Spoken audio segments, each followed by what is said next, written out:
Now, time for the Crafoord Academy lecture, given by Lord Martin Rees, actually way too well known for an introduction. I am sure you all know Martin Rees. I've noted here some of his awards, all extremely prestigious.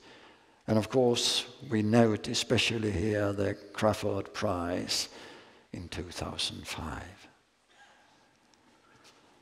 Some fields of world-leading contributions, and when I say world-leading, they are really world-leading.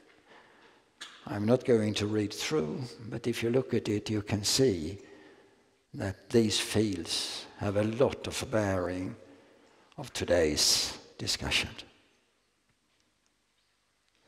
In addition, Lord Martin is an eminent lecturer.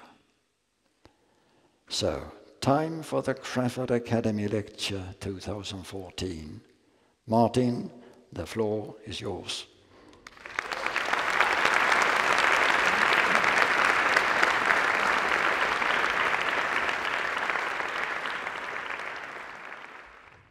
Well, let me first say what a great pleasure and privilege it is for me to be here today as a guest of the Crafoord Foundation, to whom, of course, I'm greatly indebted as one of their prize winners.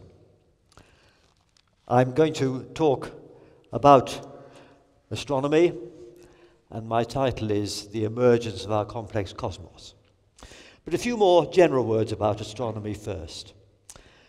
Astronomy is a fundamental science, but it's also the grandest of the environmental sciences, because the night sky is the one universal part of our environment. Everyone throughout the ages has looked up at the sky and tried to make sense of it and interpreted it in their own way. And astronomy is the oldest science, except perhaps for medicine. It was used earlier for the calendar and navigation. And at the risk of offending any medical people in the audience, I would say it's the first science that did more good than harm. And today it's an enterprise that involves a huge range of disciplines: maths, physics and engineering, and others too. Well, why do we do it? We want to explore what's out there: planets, stars, galaxies, and other exotic things.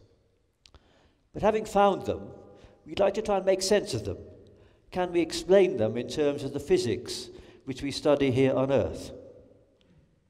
Or do they involve conditions so extreme that they require some new physics? And also, can we understand how things got the way they are? Why do we have this cosmos of galaxies, stars, planets, and people? How did it begin?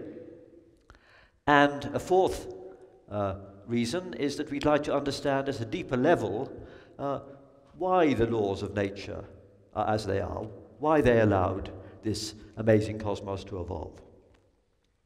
So those are really the reasons why astronomy is a vibrant subject. And since there are students here in the audience, I think I'd like to say that the good news for them is that today is a brilliant time to enter the subject, because the pace of advance has crescendoed, not slowing down. There are new instruments, and there are new techniques and more powerful computers. And the advice I'd give to any young scientist is go into a subject where new things are happening, and where you can do things that the old guys didn't get a chance to do. If you go into a stagnant subject, you have to try and do the topics that they got stuck on and couldn't solve. You have to be cleverer than them. But you don't need to be cleverer than their predecessors. You can just do new things with better instruments than they ever had a chance. Well, let me start with a word of history. This is Sir Isaac Newton, perhaps the greatest intellect of the last millennium, who of course told us that the law of gravity, which makes the apple fall, is the same that holds the planets and the moon in their orbits. I like to show him because he was a student at my Cambridge College, Trinity College, which looked just the same when he was there as it does now. And I like to say that our college has been in decline for 300 years because we've never had a student as good as Isaac Newton. Well, one thing which Newton must have done is thought about going into space. Because here's an illustration from one of his books. It shows a cannonball being fired from a mountaintop at different speeds. And as you can see, if it's fired fast enough, then its path curves downwards, no more steeply than the Earth curves away underneath it. It goes into orbit. And this is still, I think, the neatest way to convey to students the concept of orbital flight. Now, Newton calculated that to go into that orbit, the cannonball has to be fired at about 25,000 kilometers per hour, far beyond, of course, what was possible for the cannon of his time. And again, as you all know, it wasn't until 1957 that the Soviet Sputnik was the first object to actually go into orbit. It was followed very quickly by a few dogs that the Russians sent into orbit, and then 4 years later by Yuri Gagarin, the first man to go into orbit. And a few years after that, we had this iconic picture, still iconic for environmentalists, showing the Earth with its delicate biosphere contrasting with the sterile moonscape where the Apollo astronauts cast their footprints, where Neil Armstrong made his first small step. And I treasure this picture, signed for me a few years ago by 7 of the Apollo astronauts. Neil Armstrong didn't sign this, but I did meet him. In fact, I once gave a lecture where he was sitting in the front row. He looked as though he was taking notes. He might have been doing the crossword or something, I don't know, but it was a great privilege to have Neil Armstrong sitting there. Well, the Apollo program was a long time ago. I remember it, but it was long before most of the people here were born. To most of you, I suspect, the Americans landing on the moon is ancient history. You know it happened, just as you know that the Egyptians built pyramids. But these both seem sort of ancient history motivated by strange national goals.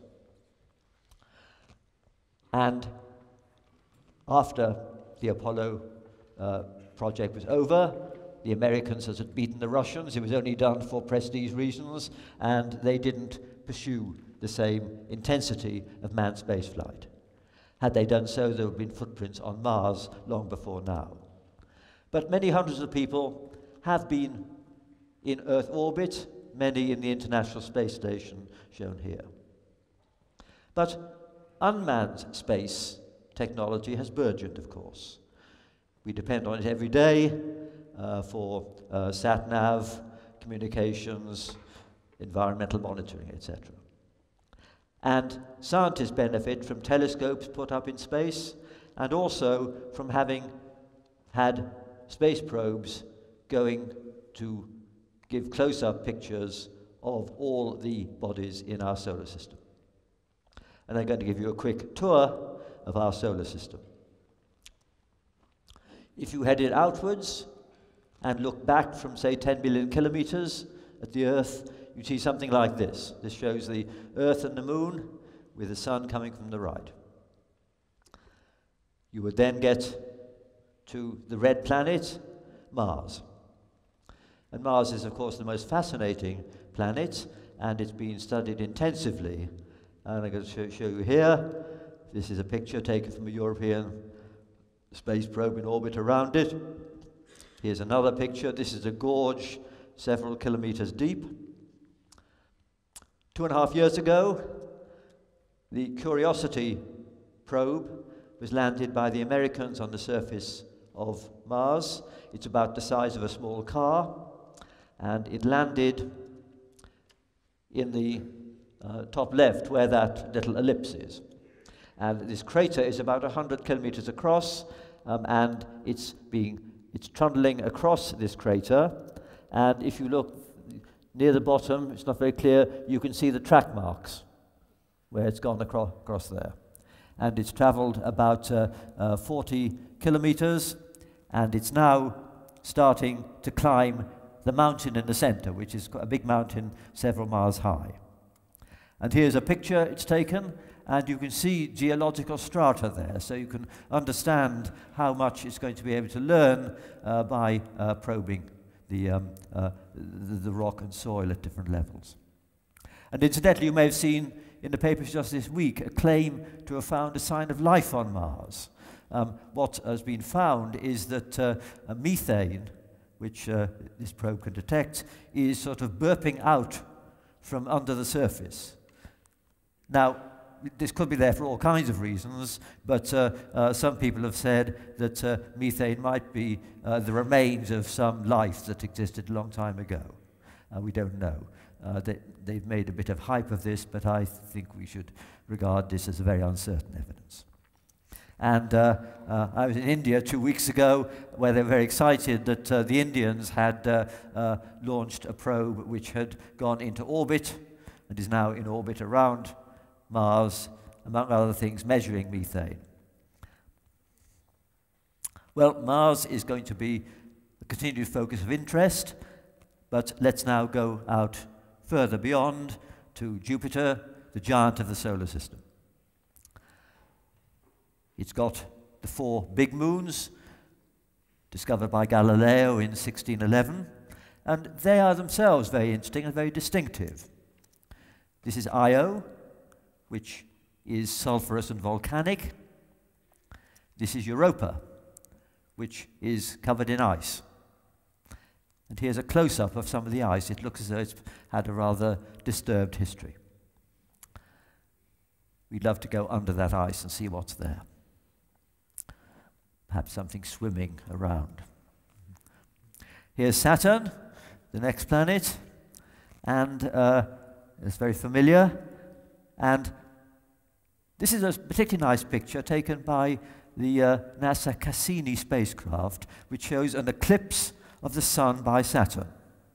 The spacecraft is beyond Saturn, lined up with Saturn and the Sun at a distance such that the disk of Saturn just blocks out the Sun, but the Sun is still shining on the rings.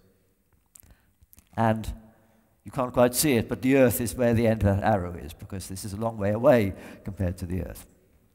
And Saturn has interesting moons too. This is Enceladus, one of its smaller moons, which is covered in ice, rather like Europa. And just last year, the Cassini space probe, which is going around, including going close to these moons, discovered a gravity anomaly, which indicated that there was indeed an ocean under part of that ice, because in one part the average density was lower than elsewhere. So we already know that there's an ocean under there, and there probably is under Europa. One of the biggest moons of Saturn is Titan. And a European space probe called Huygens was carried to Saturn in the cargo bay of Cassini, and then it was let loose as a robotic probe, and it was supposed to land on Titan. And this is an artist's impression of what it was supposed to do. Titan has an atmosphere, and it was supposed to open a parachute and land. And it did just that. The left-hand side and the center show pictures taken on the way down, and the right-hand side shows where it landed. Now, this may look a rather nice place, little rivers and a lake, but the temperature is minus 160 degrees centigrade, and the rivers are liquid methane, not water, so it's not a very nice place. And here's another picture taken by Cassini in enhanced color, showing the methane lakes on the surface of Titan. Again, a fascinating place. Now, another recent excitement, of course, has been Rosetta, another case of robotics. And I think the important point to mention is that these robotic probes, they're not being controlled from Earth, because a radio signal takes hours to get to Saturn and back. So these are on their own, artificial intelligence. And we all watched with interest the Rosetta probe, which was launched 10 years ago from the Earth in order to study close up a comet. And it took 10 years to actually catch up with the planet's orbit, with the comet's orbit, and you all, I'm sure, saw pictures like this taken by Rosetta of the comet. And also, we know that Rosetta released, again, a small robotic probe called Källén, which did actually land on the comet, and this is a picture taken from the surface of the comet. The frustration for those involved in this is that the technology of this robot is 1990s technology, because it takes 5 years to design and build a spacecraft, and this spacecraft has been 10 years on its journey. So it's at least 15 years out of date. And if you compare the kind of mobile phones you had in the 1990s, about the size of a brick with what you have now, you realize how much better they could do if they had modern technology. And indeed, for that reason, I think the future of space exploration will lie in miniaturized robotic probes.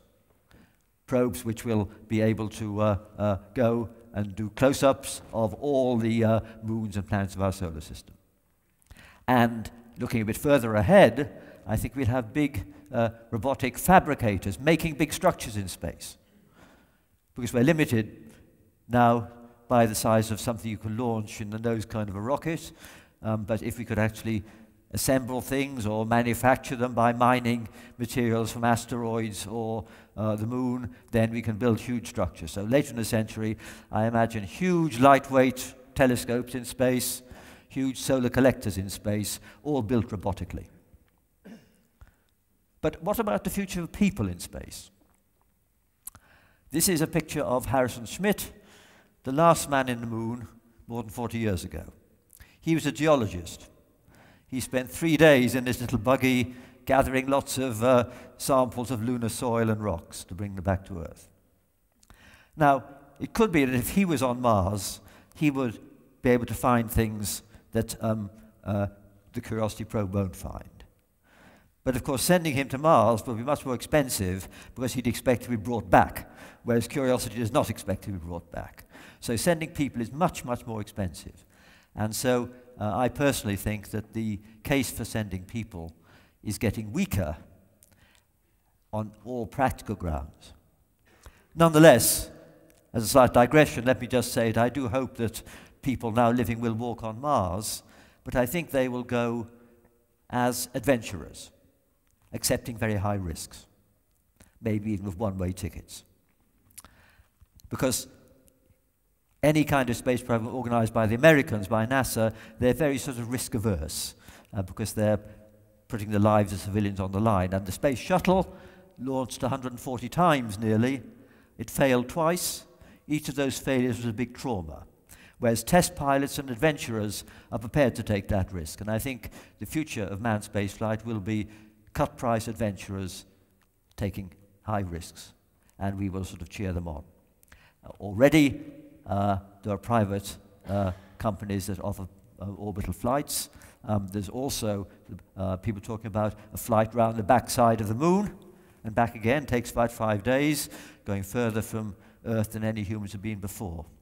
I'm told there they've sold a ticket for the second flight, but not the first flight, so that may tell you something. And also there is talk about going to Mars and going there with a one-way ticket, and there may be volunteers for that. But be it as it may, I hope that by the end of the century there will be small groups of crazy pioneers living on Mars or on an asteroid away from the Earth. And whatever ethical constraints we impose on Earth, we'd surely wish them good luck in using all the techniques of genetic modification and cyborg man-computer interfaces to modify themselves to their alien environment. And so that'll be the start of a post-human era. And I'll come back at the end of my talk to say a bit more about that. Well, I think human life is going to spread beyond the Earth this century, but what about whether there's life out there already? I mentioned there may be something on Mars. People have talked about life on comets and on Europa or Enceladus. But no one is very optimistic about anything other than at most very simple life or relics of bacteria or something like that. But if we widen our horizons from our solar system to the realm of the stars, far beyond the distance any probe we can now imagine could reach, things are much brighter and much more interesting. Because we've learnt, mainly in the last decade, that most of the stars in the sky are orbited by retinues of planets, just as the Sun is orbited by the familiar planets we know about. These planets are, in general, not detected directly. They're inferred by precise measurements of the star they're orbiting around. And there are two techniques, both very simple. I'm going to tell you about both of them. The first technique is shown here. If a planet is orbiting a star, then what's actually happening is that both are orbiting the center of mass, what's called the barycenter. The star, being much heavier, goes round in a small circle if the planet goes round in a big one. It's like a very asymmetric dumbbell with one big mass and one small mass. But the small motion of the star induced by the planet can be measured by very precise Doppler effects. If you measure the redshift of the light, the lines from the star, you can see the Doppler effect. And it's possible to measure an effect of 1 part in 100 million, which corresponds to motions of only about 3 meters per second. And here's an example. This is the speed relative to us of a star at different times. And it's a sine wave, and that indicates that it's going around in a circle, and that circular motion is induced by a planet in a circular orbit. And by this technique, we can infer, of course, the orbital period of the planet, what its year would be, and also the mass of the planet, because of the amplitude of this. And by this method, several hundred planets have been inferred around stars. But these planets are mainly big ones, like Jupiter or Saturn, the giants of our solar system. You can't detect an Earth-like planet this way, because the Earth induces a motion in the Sun of about 1 centimeter per second. That's too small to be detected by the Doppler effect. But there is another method which has enabled Earth-like planets to be inferred, and that's shown here. If you are looking at a star in the plane of the orbit of the planets, then a planet will transit in front of the star once every revolution. And when that happens, the star will appear slightly dimmer. For instance, if you looked at the Earth and the Sun from a very great distance, when the Sun looked like a star, you would find that when the Earth moved across, the Sun would get fainter by 1 part in 10,000. That's because the Earth's radius is about 1% that of the Sun, so its surface area is 10 to the minus 4. And the spacecraft called Kepler spent 3.5 years looking at a patch of sky about 7 degrees across and measuring the brightness of 150,000 stars, very precisely, to a precision of 1 part in 100,000, and doing that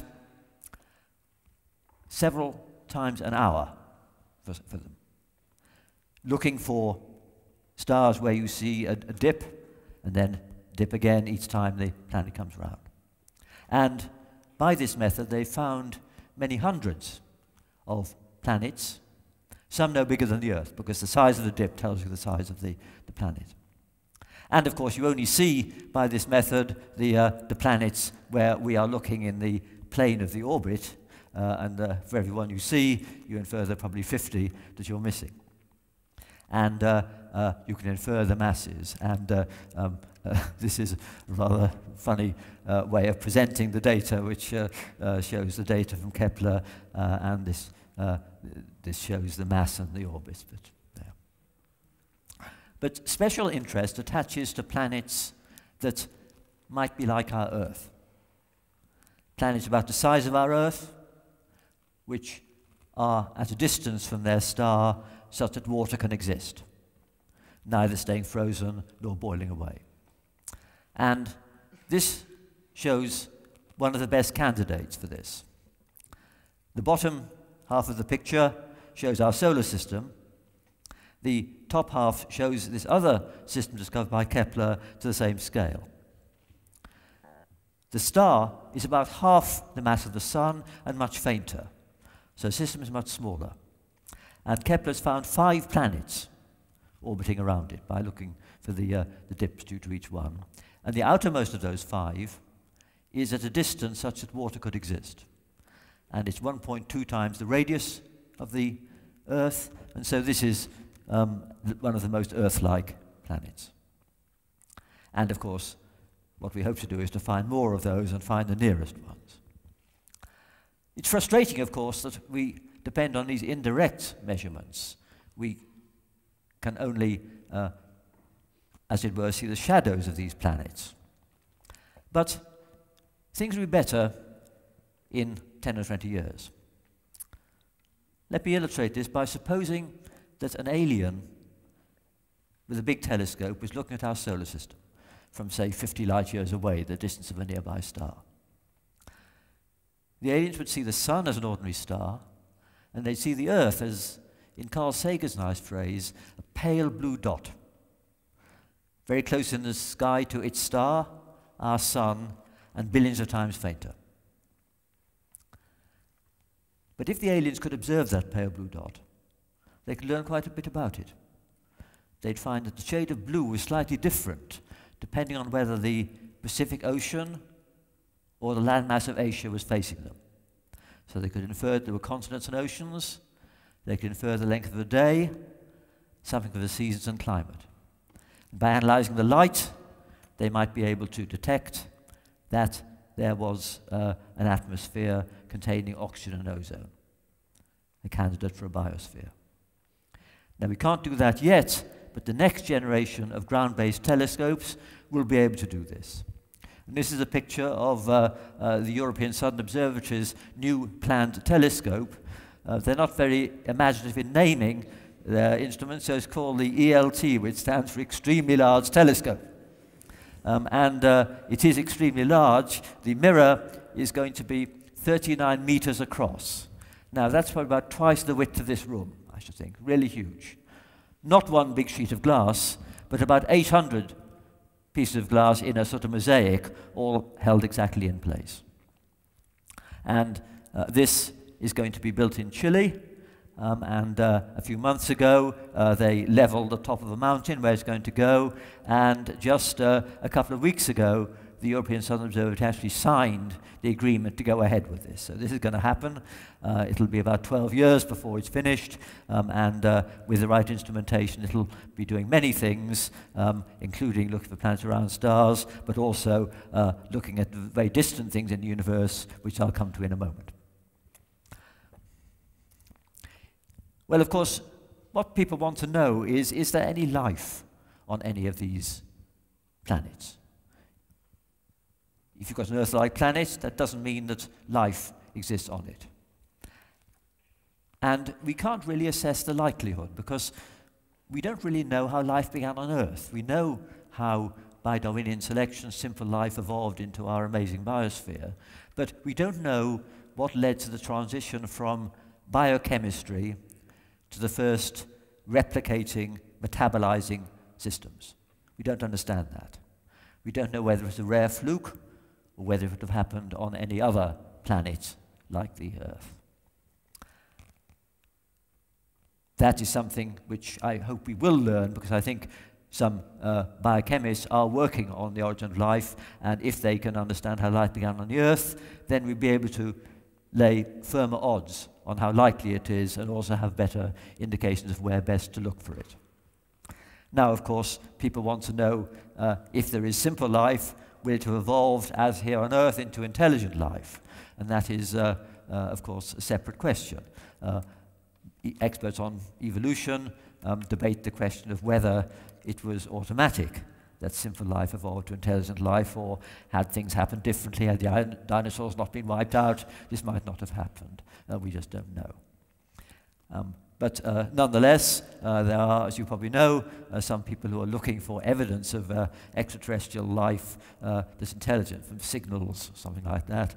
And of course, if you were to detect signals that were manifestly artificial, like a string of prime numbers, that may not sound very exciting, but it would carry the momentous message that concepts of logic and maths and physics weren't limited to the hardware in human skulls, as it were, but existed somewhere else. That's, of course, a long shot. I'm not holding my breath, but I'm glad people are looking. Of course, for some people who think they know the answer, I get letters from people who say they've met the aliens, they've been abducted by the aliens, etc. I say two things to these people. I say, first, do you really think that if the aliens had traversed interstellar distances to get here, would they just have met one or two crazy people and maybe made circles in cornfields and gone away again? It doesn't seem very likely. And the second thing I say is these people should write to each other and not write to me, and they get on very well with each other. Well, one thing, going back to physics. Biology, I should mention, is a much more complicated subject than physics. That's why we don't understand life. But let's now go back to physics. One thing which doesn't really surprise us is that planetary systems are common around stars, because we do understand how stars form. This is a cartoon which shows 4 stages in formation of a star. A star forms by part of a dusty interstellar cloud contracting under gravity. And if it's even slowly spinning, then as it contracts, it will spin faster, like the ballerina who pirouettes and brings in her arms. And so you expect there to be a star, a protostar, and spun off around it a dusty disk. And that dust will agglomerate into rocks and maybe into Earth-like planets.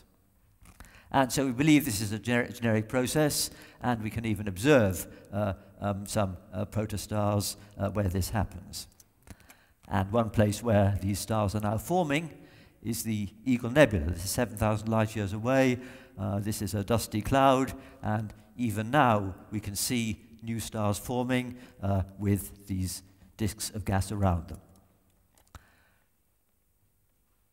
Stars, of course, live a long time compared to astronomers, that we can't follow their life cycles, but just as if you've never seen a tree before, you could go in a forest and wander around and learn the life cycle of trees, so we can learn the life cycle of stars and test our theories by looking at a whole population of stars. We see stars forming there, but we see stars dying. This is what the sun will look like in about 5 billion years, when it blows off its outer layers and leaves behind a white dwarf star in the middle. Here's another dying star. Here's another one dying in a rather messy way. Stars bigger than the sun, stars weighing, say, 10 times as much as the sun, they have more interesting lives and end their lives more explosively. They burn up their nuclear fuel more quickly, and they explode as supernovae, where they get much brighter than normal stars and outshine the entire galaxy. This is one of the most famous objects in the sky. Probably most of you know what it is. It's the Crab Nebula. It's the remnant of a supernova witnessed and recorded by Chinese astronomers nearly 1,000 years ago. In the year 1054 AD, the Chinese emperor's astronomer, I don't know if anyone speaks Chinese, this is his record, but he recorded that a guest star had appeared, brighter than the moon, and it faded after a few weeks. And if we look at that point in the sky, nearly 1,000 years later, we see this object which is expanding. And if we were to come back in, say, 100,000 years, it would have expanded and faded and merged with the interstellar gas. Now, these explosions of stars may seem far away and long ago and irrelevant to us, but if it wasn't for these supernovae, we wouldn't be here. And the first person to properly realize this was the great astronomer Fred Hoyle, a former winner of the Crafoord Prize. He realized that before a big star explodes as a supernova, it will have developed a sort of onion skin structure, like this, where it's been powered by fusion, but the hotter inner layers have been processed further up the periodic table. So you have a layer of helium, then carbon and oxygen processed up to magnesium, and then iron at the center. And when this star explodes, all this debris is flung out into space.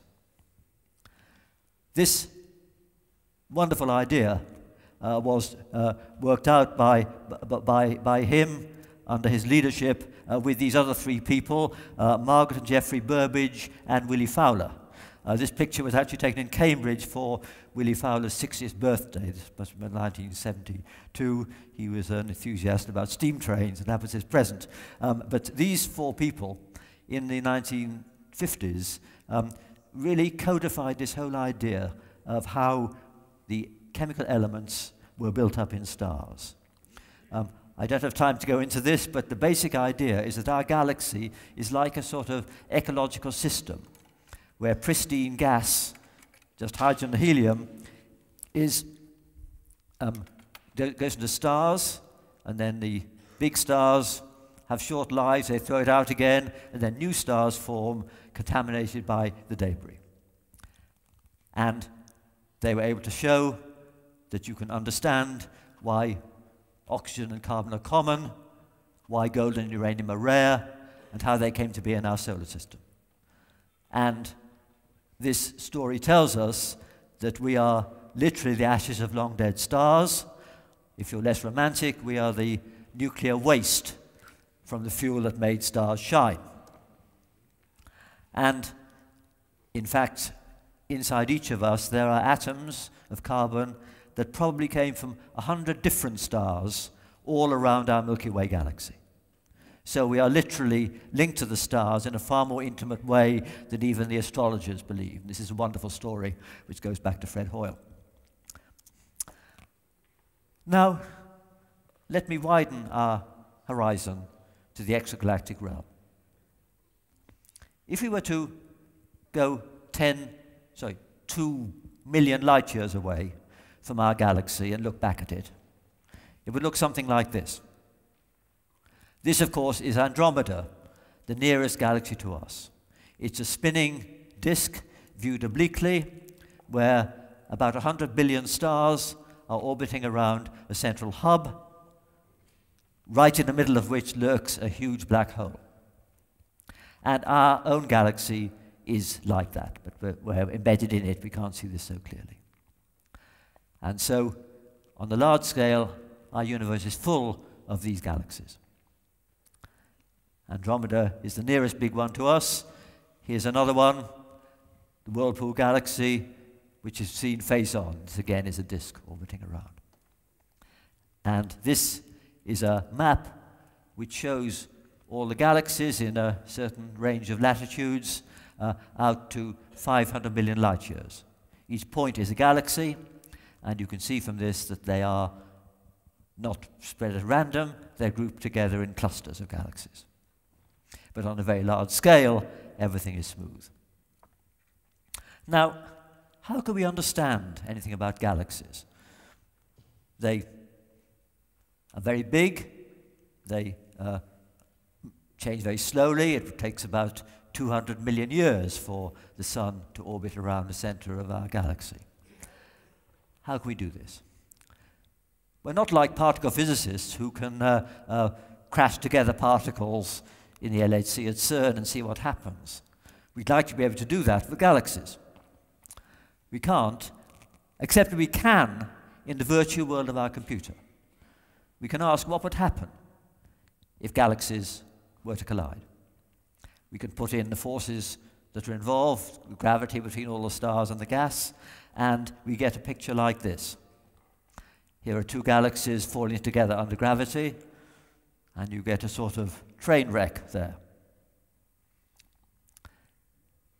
And these will eventually merge together. And when we look in the sky, we see systems like this. This is a real picture of two galaxies. And having done simulations like the ones I showed you, we can infer that what's happened here is that two galaxies have got dangerously close, and so one is pulling out a tidal plume on the other. And if we came back in 100 million years or so, we'd find these two galaxies had merged together. We can also do these calculations making different assumptions. We can change the mass of the stars and the gas.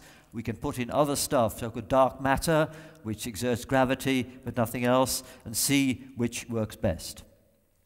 And one of the most important discoveries that comes from such experiments in a computer and from other observations is that there's more to our universe than what we see.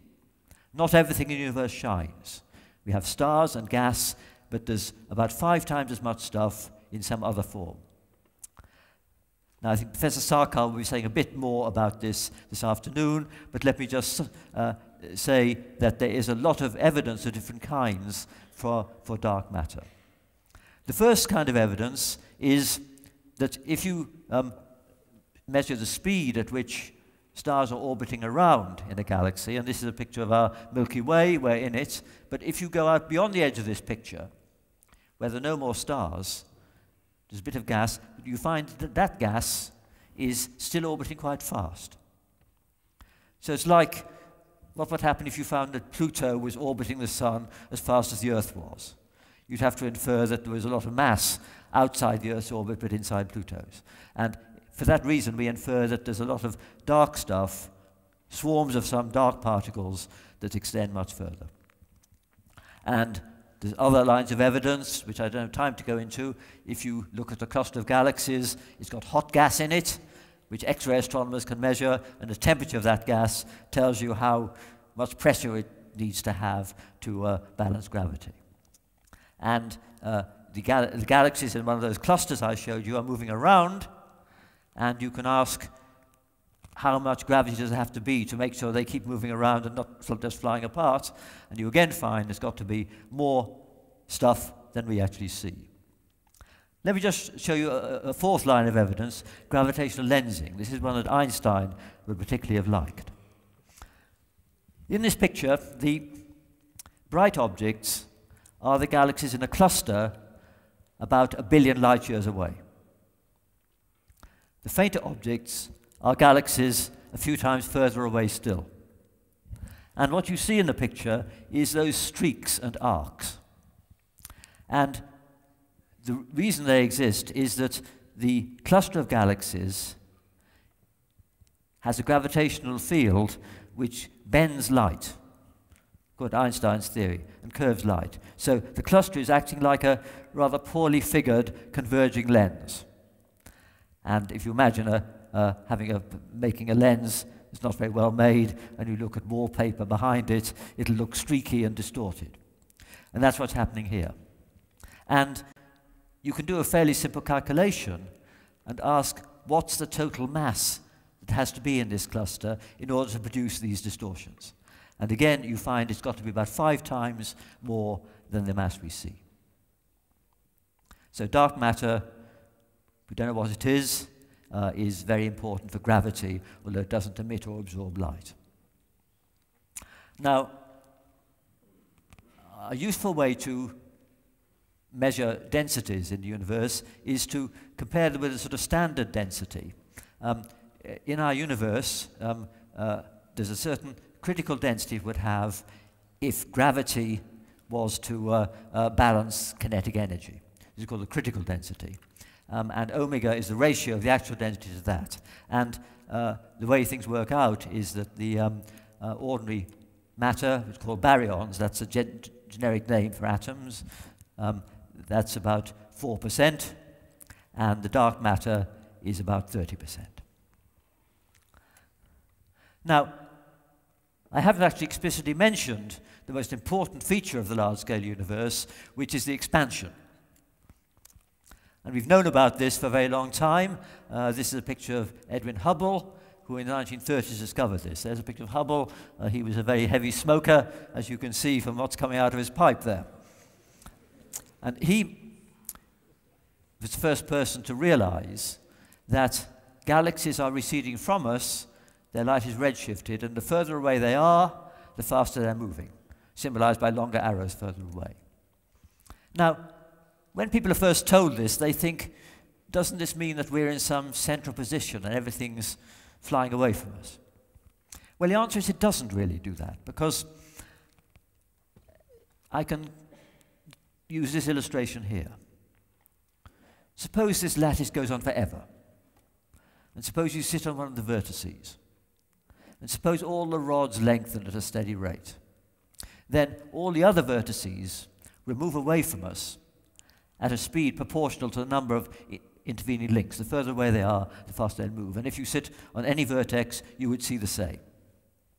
And this is a better way to envisage the expanding universe. If you imagine all clusters of galaxies linked together by rods, and the rods all lengthen, then that's the best way to think of the expanding universe. There's no center. There's one thing that's not adequately reflected by this particular metaphor, but better by another Escher picture, angels and devils here. Because if we look a long way away, we're looking back in time, because the lights take a long time to reach us. And so the further out we look, the further back in time we look, to time when the rods are shorter. So what we actually see is something more like this. When the further out we look, the more close-packed things are. And of course, the younger they are. And we can see very far. This picture shows a very small patch of sky. A patch of sky so small that it's about 3 minutes of arc across. So it would take 100 patches like this to cover the full moon. With a small telescope, it would look black. But with a big telescope, in this tiny area, you see hundreds of these smudges. Each of those smudges is a galaxy, many fully the equal of our Milky Way, looking so small and faint because of the huge distance. And so we are looking out 10 or 12 billion light years back to objects whose light set out long before our solar system formed. And let me show you a picture of the most distant object of which we have a good redshift. It's the object between those bars there. Just want to show you, this is one of the only technical slides I'm going to show.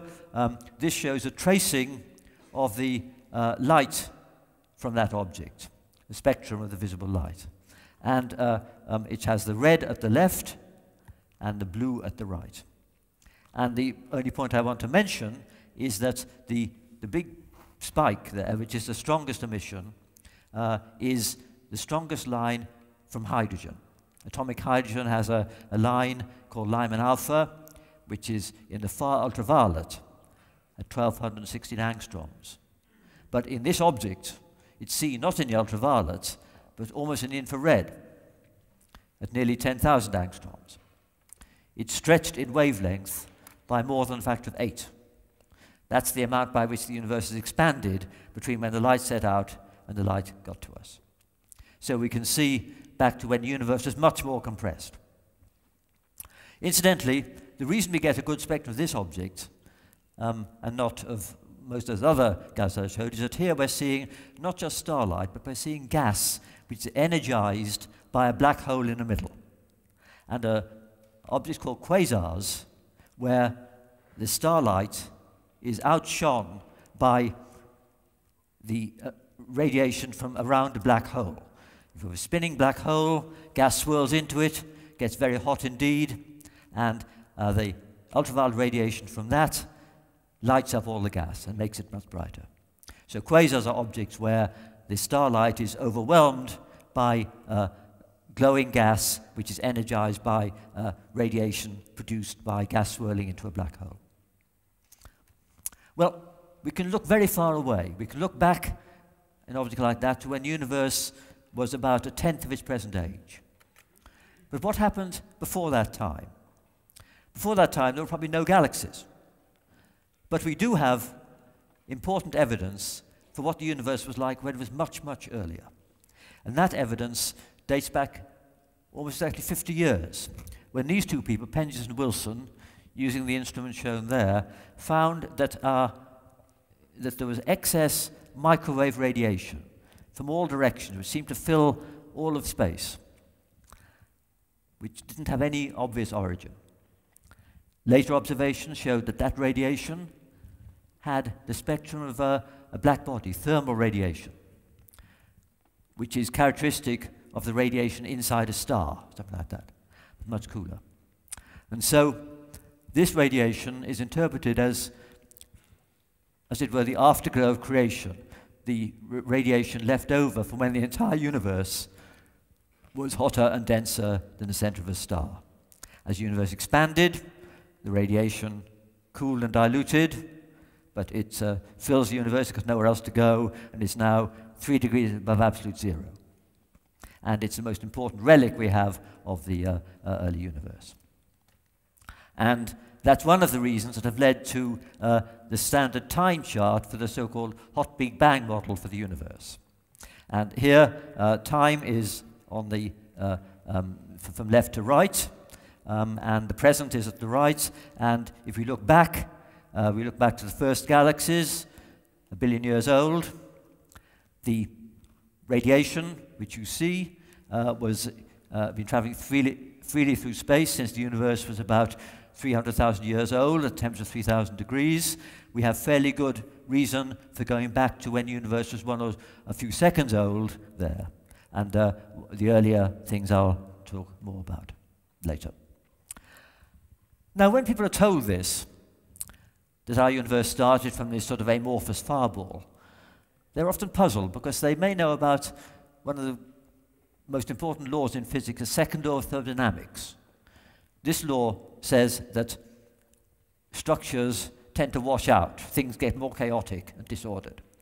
And that seems contrary to what's happened in the universe, where we start off with this hot amorphous fireball and we end up with this amazing universe of complexity, with the cold night sky and very hot stars. But the answer to this lies in the crucial role of gravity. Gravity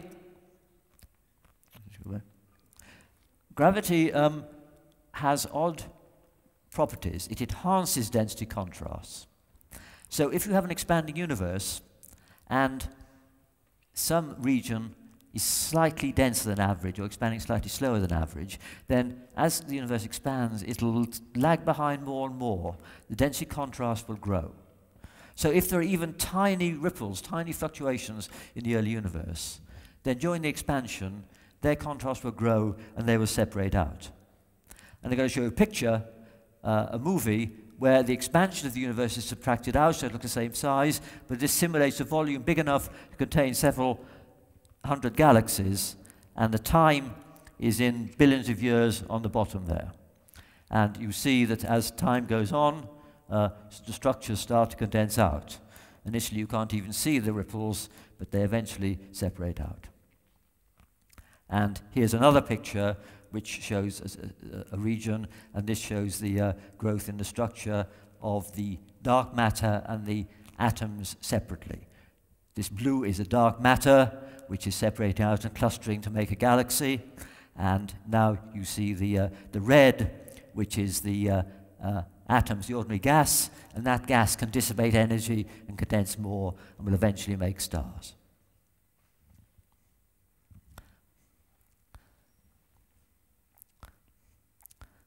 There we are.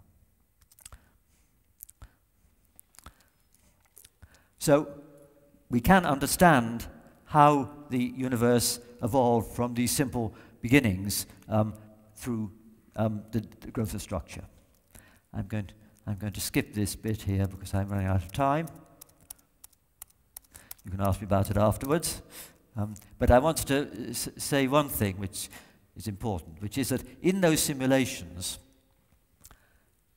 showing structure evolve, there had to be some fluctuations put in at the beginning. They weren't put in at random. The fluctuations put in at the beginning of those simulations were derived from observations of this background radiation. This is the European Space Agency's Planck spacecraft, which has been observing in great detail the brightness of this microwave background over the whole sky. And they present their results like this. This is a map of the whole sky. You've seen pictures of the Earth in an atlas where they project the whole Earth as a sort of oval like that. But this is the whole sky, and the color code is regions which are hot on average and cold on average. Now, the range of temperatures between hot and cold is only about 1 part in 100,000. It's amazing one can make these measurements at all. But they've been studied in detail, and we know how rough the universe is on different scales. So if there's an analogy with the ocean, we know how many waves there are, short ripples and long wavelength swell, etc. And the very important thing is that if you put in as initial conditions in your computer simulation the fluctuations observed here and run it forward, you end up with structures, galaxies and clusters, like those we actually see. And this one diagram shows that the solid curve shows the density contrast as on different scales, which you would expect from those fluctuations. And there's lots of data from looking at galaxies and clusters, and it all fits together. So we have good confidence that the structures in our universe now evolved from small fluctuations which were present in the early universe.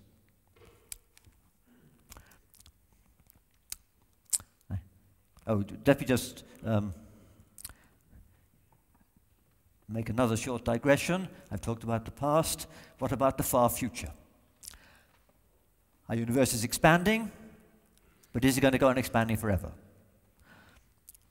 In the textbook, you will see 3 scenarios for the future of the universe. This picture here shows time going upwards and the scale going outwards. So the expanding universe going out, and so on the left-hand side, you see a universe which is expanding now, will eventually recollapse.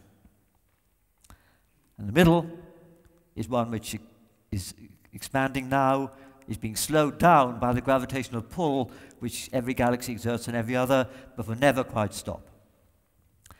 Now, until 15 years ago, most people would have thought that our universe was the middle one, because we know that there's a dark matter, but we know it's below the critical density. The critical density is what would be needed to bring it to a halt.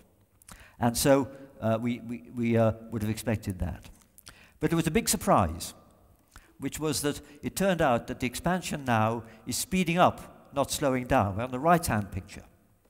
And this came in 2 ways. It came first because people directly measured the expansion rate at different distances from using supernova standard candles. But it also could have been inferred indirectly from other data at the same time, because people knew that the universe was flat, and it therefore had to have some stuff in it other than the matter that we see, and that something else would have had the properties of cause and acceleration. So we have this network of arguments which tells us that we're in a universe which is going to expand and expand at an accelerating rate.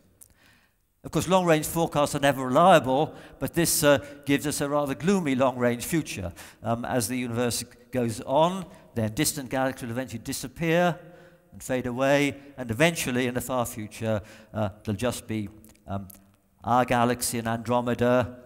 And as I mentioned, Andromeda is close to ours, and it's incidentally going to crash into our galaxy in 4 billion years, and we'll have just the remnants of our local galaxies and nothing else. So that is the long-range future, but those long-range forecasts are unreliable, and there could, of course, be other things. Well, going back to the past of the universe, as I mentioned, we can extrapolate back the Big Bang to a second, and I would say we can probably go back to about a nanosecond, because that's the time when all the particles in the universe were moving around with the energy which is produced in the LHC accelerator. But what about before that? And incidentally, at that time, all the observable universe would have been squeezed down to the size of our solar system. But to answer fundamental questions like these, what caused the fluctuations? Why does the universe expand the way it does? Why does it contain the observed mix of atoms, radiation, and dark matter? We need to go back much further than a nanosecond, a much tinier fraction of a second. And here, the physics gets uncertain. So we put up the hazard sign. And indeed, as we'll hear from Andre Linde this afternoon, many key features of the universe were imprinted when the universe was very small indeed. I like the cover of this journal here, which showed a picture of the very early universe, and that reveals actual size.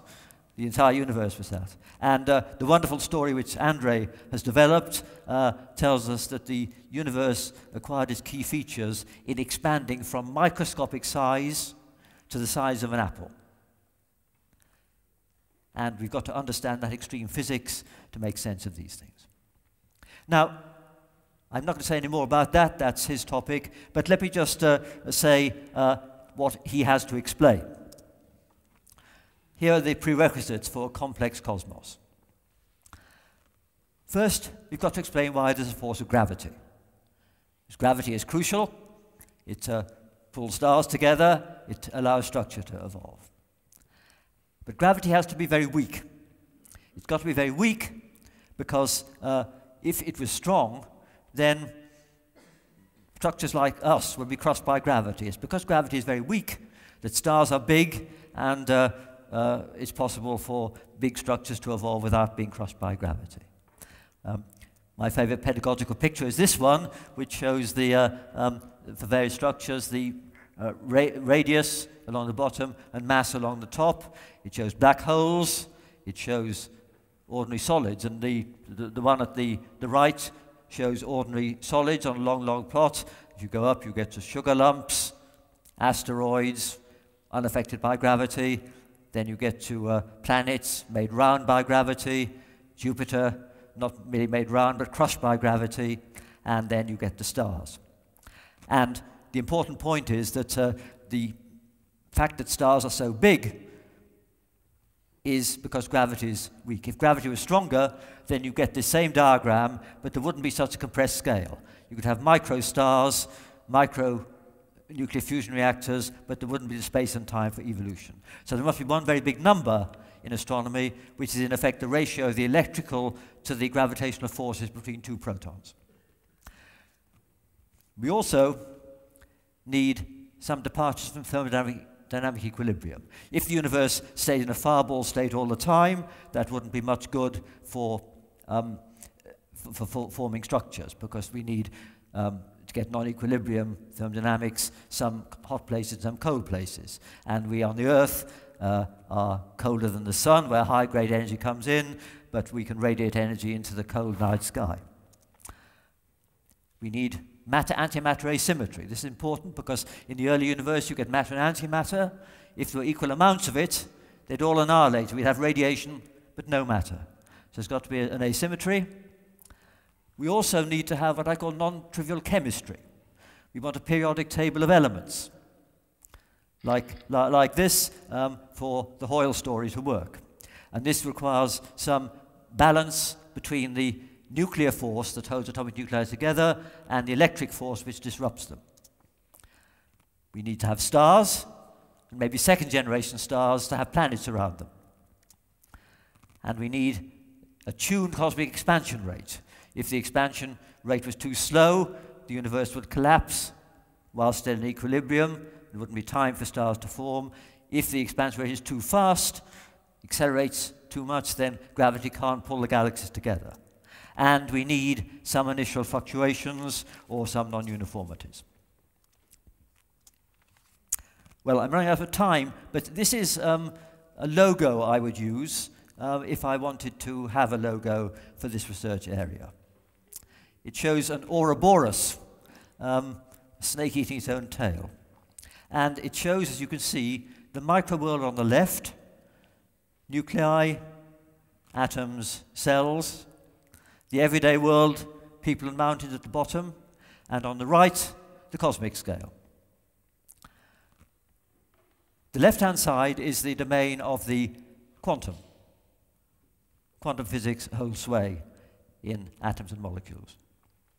On the right-hand side, gravity holds sway, Einstein's theory, the orbits of planets and stars. And there are links between left and right, between the inner space of atoms and the outer space of the cosmos. For instance, the everyday world is governed by atomic physics and molecular physics and chemistry. Halfway up the diagram, there's a link between atomic nuclei and stars, because stars are energized by nuclear fusion.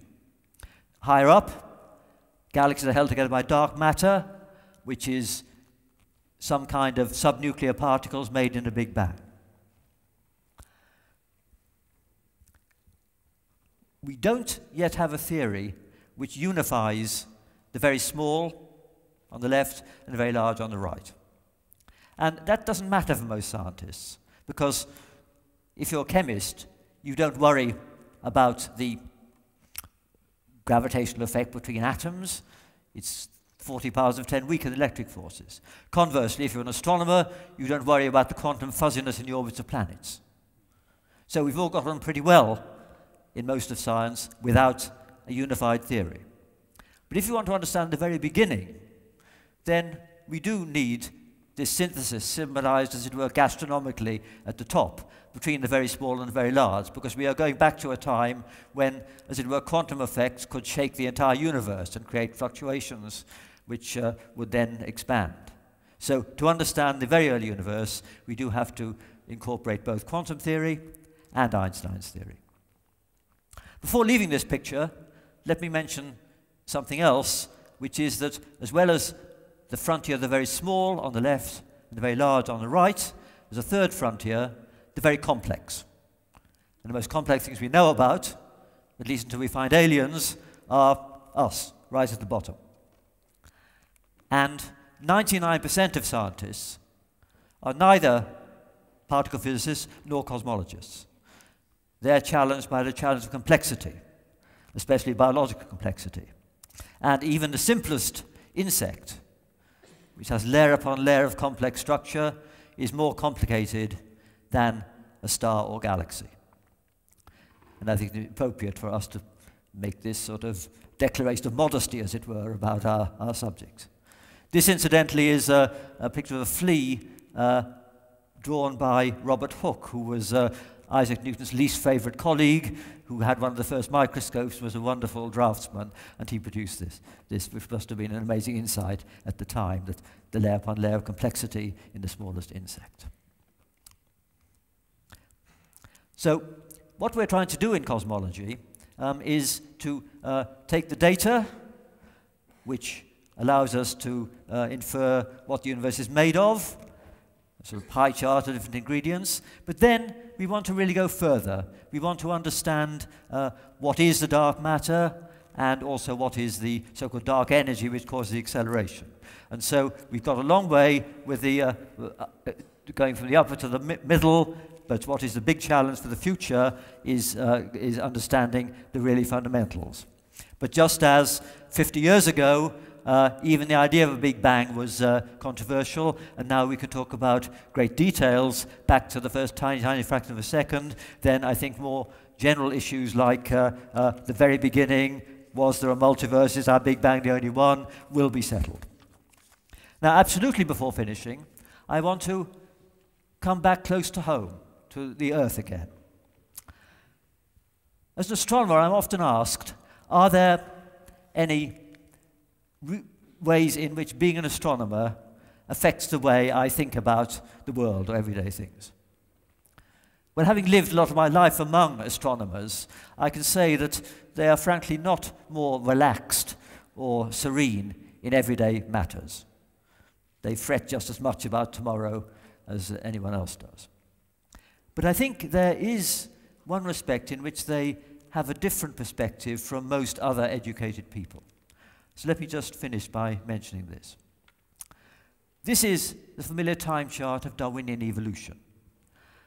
Most people, unless they live in Kentucky or parts of the Muslim world, are familiar with the idea that our complex biosphere emerged from simple life nearly 4 billion years ago. They're familiar with this picture. But I think even people familiar with this tend to feel that we humans are somehow the culmination, the end of it. No astronomer could believe that. Because as astronomers, we know that the sun, the top part of this picture shows the sun's lifetime. It's been shining for 4.5 billion years, but it's got another 5 or 6 billion years ahead of it before it runs out of fuel and expands, engulfing the inner planets. So, any creatures witnessing the demise of the sun 5 or 6 billion years from now and sending us a postcard, they won't be humans. They'll be as different from us as we are from a bug. There'll be more time for evolution between now and then as has been up till now. And incidentally, I would strengthen this because, as I said at the beginning, post-human evolution will be technology-driven. So future evolution won't be on the Darwinian timescale. Darwinian selection has stopped for humans anyway. It'll be on the much faster timescale. So there could be amazing developments in the future, and we are nearer the beginning than the end of the evolutionary scenario. And of course, even when the Earth's died, that's not the end, because the universe is continuing to go on expanding, maybe forever. And I like to quote Woody Allen, who said that eternity is very long, especially towards the end. And indeed, even Darwin realized in one of his books that humans were at the end. He said that no living species would survive unaltered into the distant future. But we now have a grander horizon in time and in space than Darwin himself had. But my very final thought is this, that even in this huge concertina perspective of time, extending billions of years into the future as well as into the past, this present century is special. It's the first in the 45 million centuries that the Earth existed when one species, namely ours, has the future in its hands and can control what happens in future centuries. So my final message, which I think is important whether you're astronomers or not, is that this pale blue dot in the cosmos where we live is a special place, and we are its stewards at a special time. So with that, thank you very much.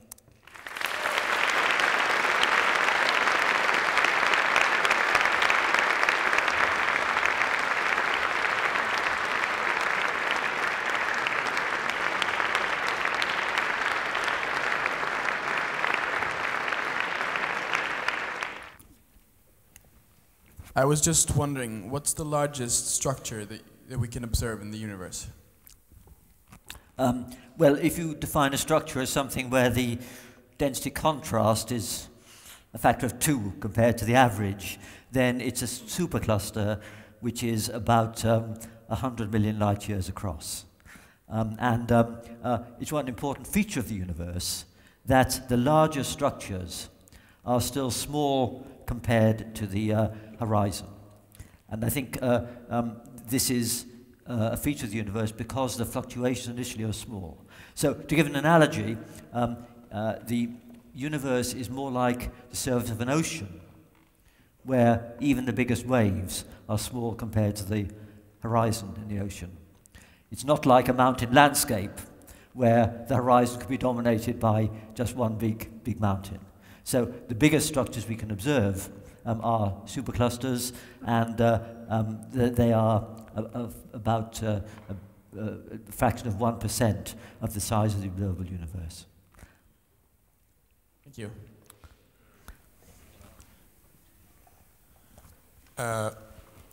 What are your thoughts on the idea that some physicists hold, for example, Lawrence Krauss, that the sum total energy of the universe would be 0?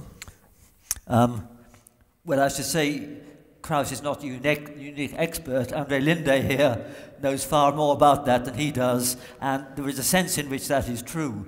of most of these models, that in a sense, as the universe gets bigger in the inflationary phase, the positive energy is balanced by negative gravitational energy. So this is a feature of many of the models, and I think Andre Linde will talk about this. He's the world expert on this. He'll talk this afternoon. Thank you. Mm-hmm. One question. When everything seems to be spinning around its own axis, and solar systems spin often around their own axis in kind of disk shapes, yes, and even planets spin on their own axis. Yes, why yeah. is this? Well, I mean, as I said, the solar system formed from a cloud which was slowly spinning, and that gave the spinning of the solar system, and explains why the planets are more or less in the same plane, the ecliptic. And then if you think how planets form, then they gather up material from that disk, and they can end up spinning the same way, not always. But of course the more fundamental question which you might be asking is, why are things spinning at all? Is the universe spinning? And the evidence is that the observable universe itself doesn't have any rotation.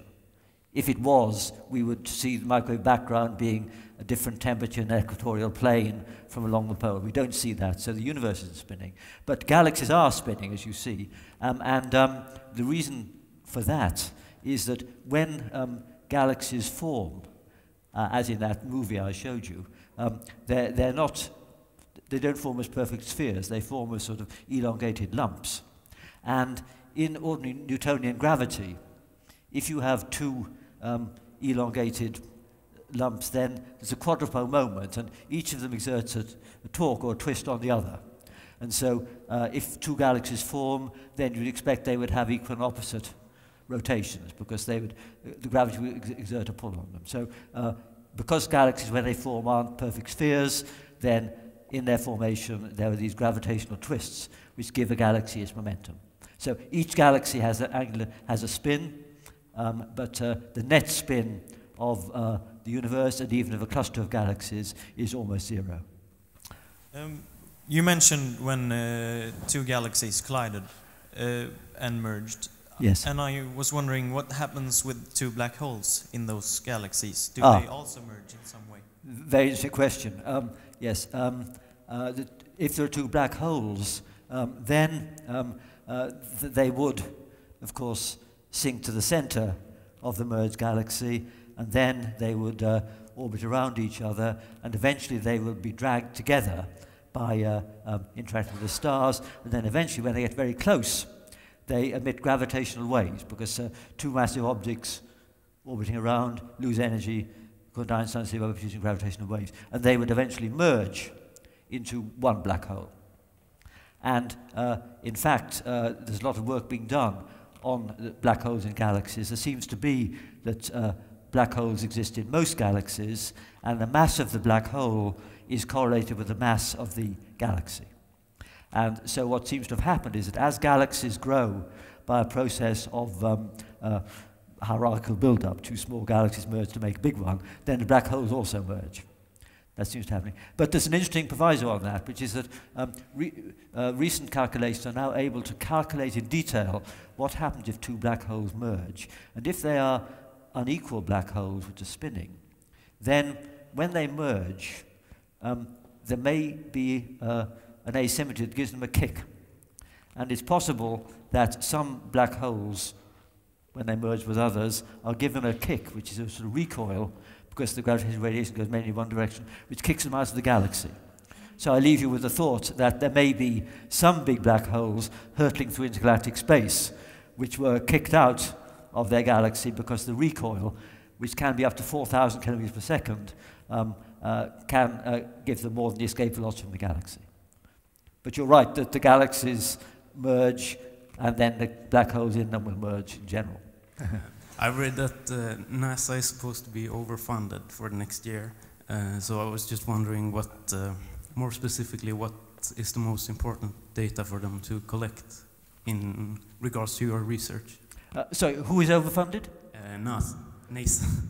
I'm surprised to hear that, because well, of course, they're in a big mess, of course, and that's good for Europe, because I mean, the ESA is doing pretty well, and NASA is in a mess. But the trouble is that in order to do space projects, you need a continuity of budget, because it takes several years to plan and build a spacecraft, and then if it's in space, then you may want to take data from it for 3, 6, or 10 years. And so you need continuity, and that's been one of the problems. And that's incidentally why Europe is reluctant to collaborate with NASA, because they have let us down in the past.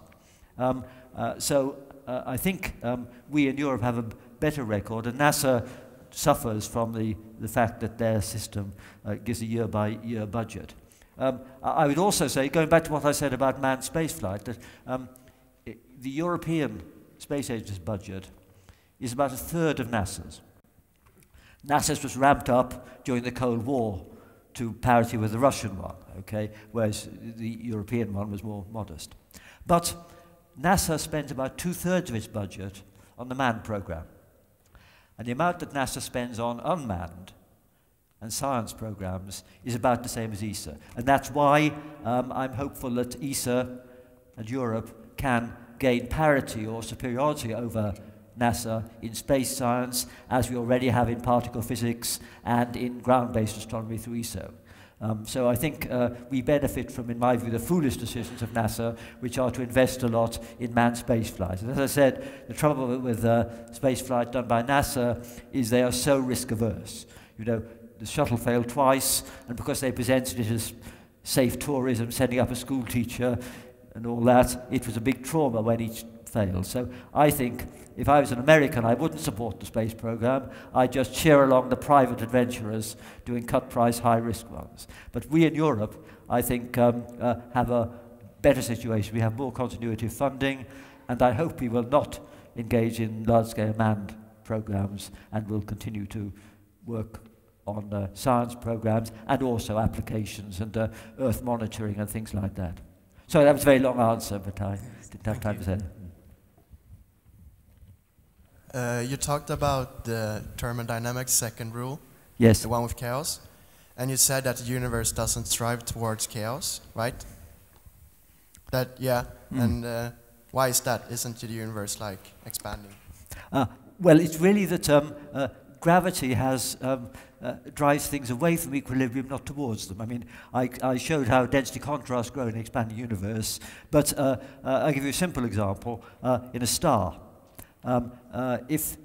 supposing that you switched off the nuclear energy in the center of the sun, okay, what would happen is the sun would start deflating, okay, but as it deflated, its center would get hotter, because it would have to build up a bigger pressure to balance a stronger gravity. So as a star loses energy, it gets hotter. So gravitating objects like stars have negative specific heat, as it were.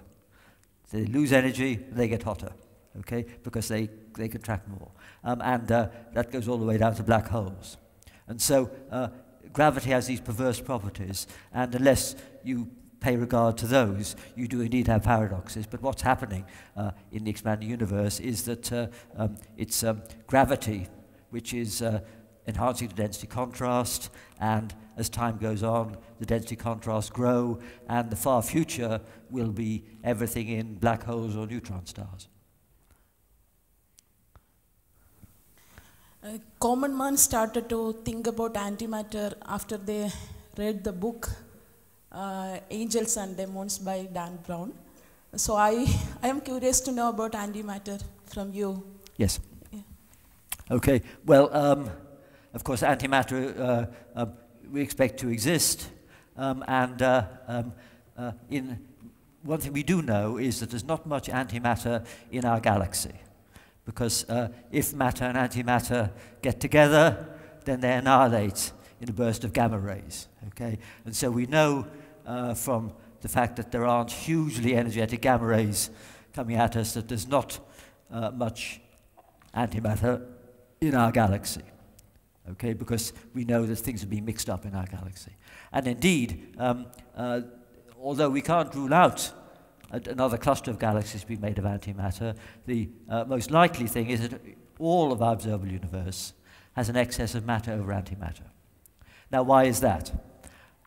In the very early universe, you expect thermal equilibrium, equal amounts of matter and antimatter.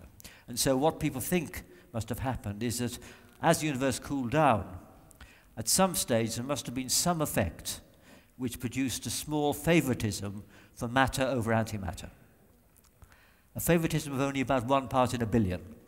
So that when the universe cooled down and matter and antimatter annihilated, 1 billion antiparticles annihilated with particles, but there was 1 particle left over which couldn't find a mate to annihilate with.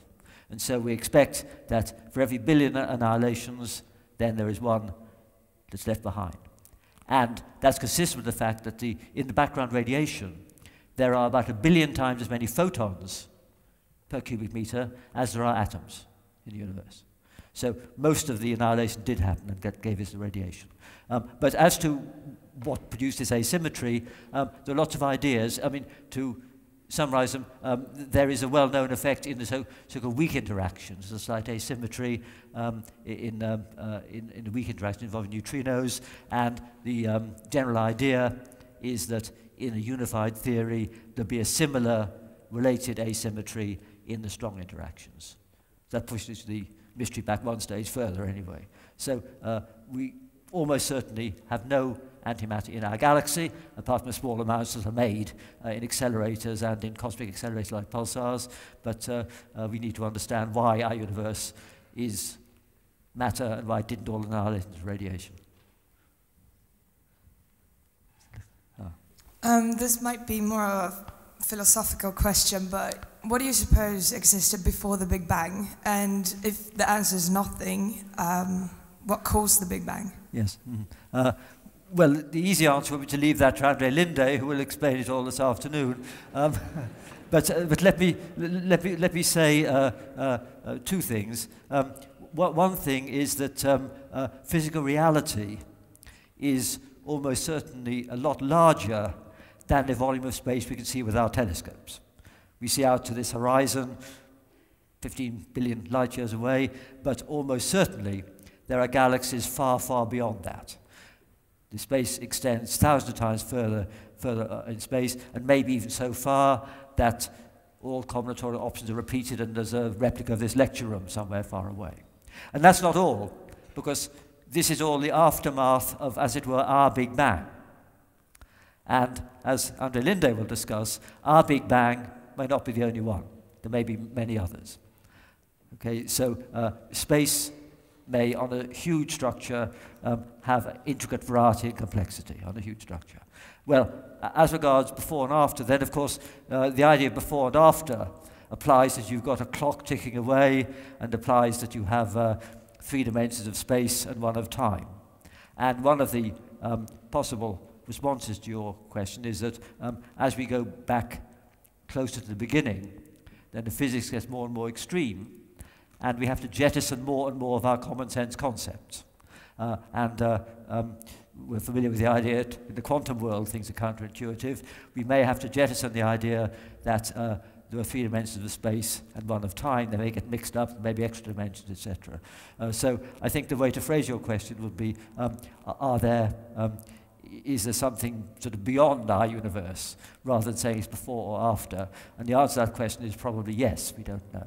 I mean, the other answer that people give to your question is to say, it's like asking what happens if you go north from the North Pole. You know, somehow it closes up. So some theories suggest that. But I think the point I'd make is that our Big Bang may not be the only one, and on this vaster scale we have to think in a more complicated way when we can't think of a single time clock ticking away.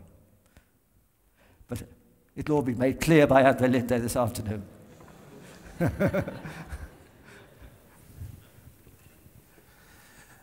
I have a question regarding dark matter and supposed particles of dark matter. Actually two questions. The first question,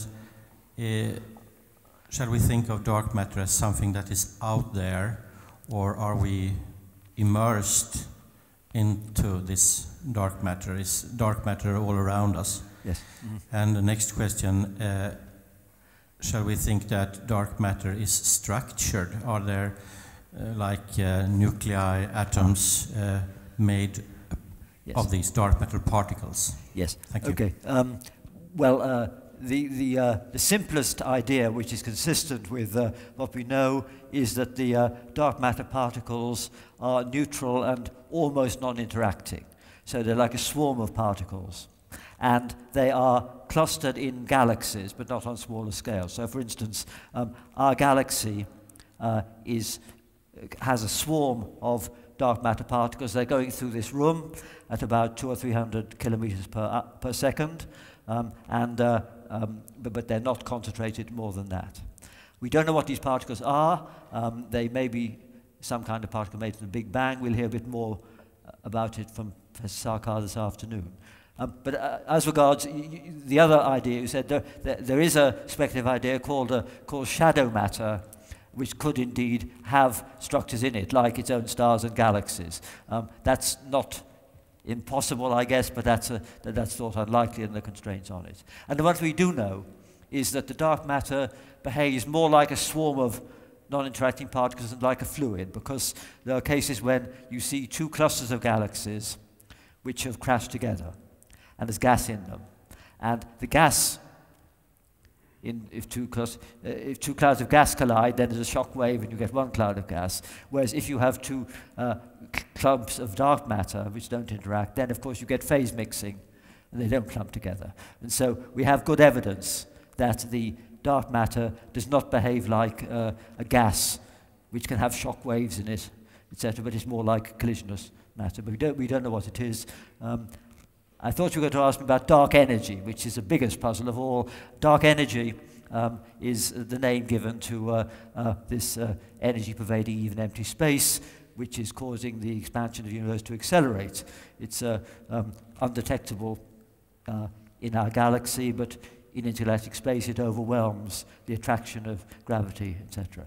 And whereas I am quite hopeful that we will learn more about what the dark matter is in the next 10 years by either results from the LHC or direct detection of the particles or astronomical observation, I'm very pessimistic about pinning down what the dark energy is, because the dark energy is something in empty space, and most theorists believe that empty space has its own sort of granular structure.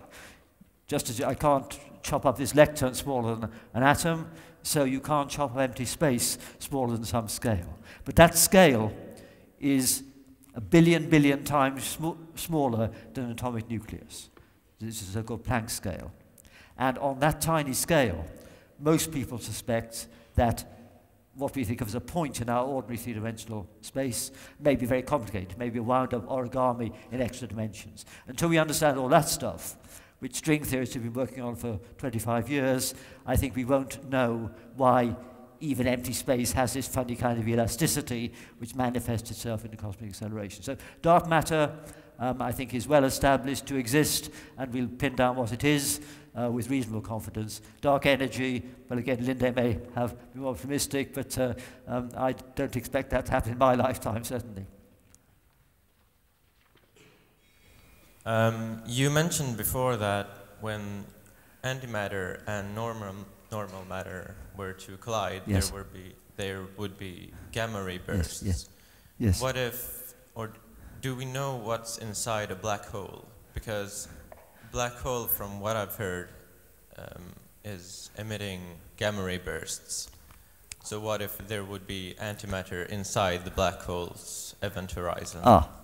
Well, gamma ray bursts are very extreme phenomena in the universe. That they're rather like a kind of supernova, where energy is released in something which is a black hole or around a black hole or around a neutron star, and instead of percolating out to the surface and coming out in a few weeks like in a supernova, it squirts out along the axis and comes out in a few seconds. And so if you're in the beam, then you get far more energy than the sun puts out in its entire lifetime, coming out in a fraction of a second in a beam. So gamma ray bursts are extraordinary phenomena which are in somehow related to supernovae, and then and therefore to neutron stars or black holes there. But if they involve black holes, then as in quasars, the energy doesn't come from inside the black hole. It comes from stuff orbiting around it and swirling down into it, because that material can get very hot and can radiate a lot of energy. Inside the black hole, we suspect that everything is shrouded from view and none of the energy can get out. So apart from the evaporation process, which will happen in about 10 to the power 80 years for most of these black holes, then a black hole by itself isn't going to produce any energy. But stuff swirling into a black hole, because the gravitational field is so strong, gives lots of energy, and that's responsible for quasars and probably gamma ray bursts as well. But as I say, no one's asked the most difficult question I've been asked: why didn't the Big Bang happen sooner? No, yeah. So I hope you're not going to ask that. No. Well, that's not my question. Good. Yeah. My question is actually more of the dark energy, because my father had read a rumor about that a couple of scientists had found in the vast emptiness between the galaxies actually loads and loads of infrared light, and found even stars that we have never seen before because they were so weak, and it was such an abundance that we could have never calculated it out or something like that. And I'm wondering, could this be an answer to like the dark energy question, or a part of it?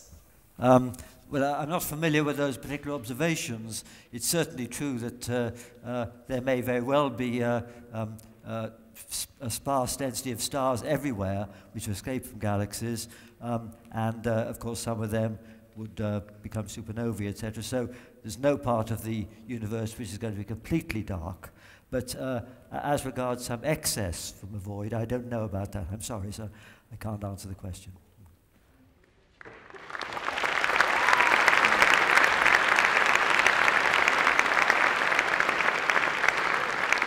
I wasn't supposed to say anything, but I can't just stand here after this fantastic lecture. Thank you so much for honoring us with this presence and this inspiring lecture. I'm sure that my grandfather is smiling on his star where he is, because combining this science and this fantastic scientist with so many curious young people, that must be the best thing he could see today. And I have never heard so many questions from the audience. I think it's marvelous. I hope that you all get the possibility to meet Martin Rees afterwards here and ask more questions. So thank you very much for coming here today. Right.